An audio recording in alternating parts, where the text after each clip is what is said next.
until they catch you again. Flex. Go right. I'll just bring the shit back in. You get a better photo. Go right. Go right.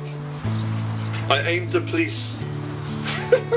Walk up. Here we go. Walk them up. Flex.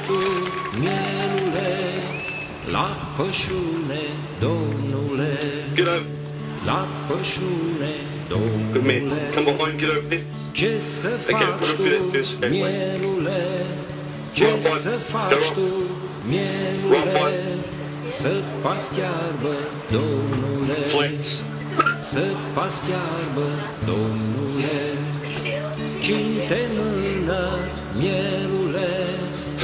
Walk them up there. Get over there. Steady. So see how we work as a team? We work side by side. And I go behind the animal. Go right behind the sheep. Right by. Get over right. Brilliant, go right. Right foot, thank you. The trick is to keep them nice and calm. If you push them too hard, that's when you're going to split them up and lose points. So you start from 100 points. Every time the dog picks the same, splits them up. You lose. So at the moment we haven't lost any points, but just keep them nice and together just like this. Go up one.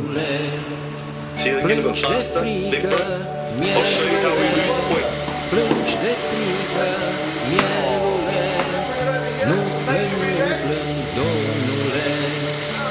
Eu n-am lacrimi, Domnule, am cornițe, Domnule, am cornițe, Domnule.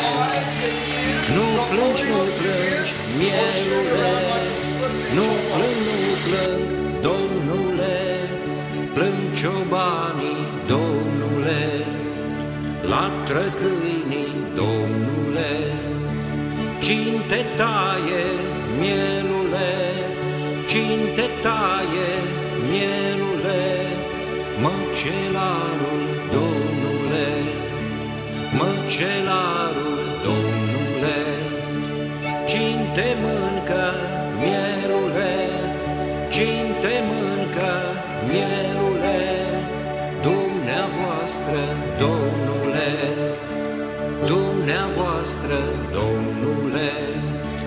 Cine moare, mielule, cine moare, mielule, și noi miei, Domnule, și voi domni, Domnule, noi cu toții, Domnule, noi cu toții, Domnule, ce rămâne, mielule, ce rămâne, mielule, acest cântec, Domnule, acest cântec, Domnule.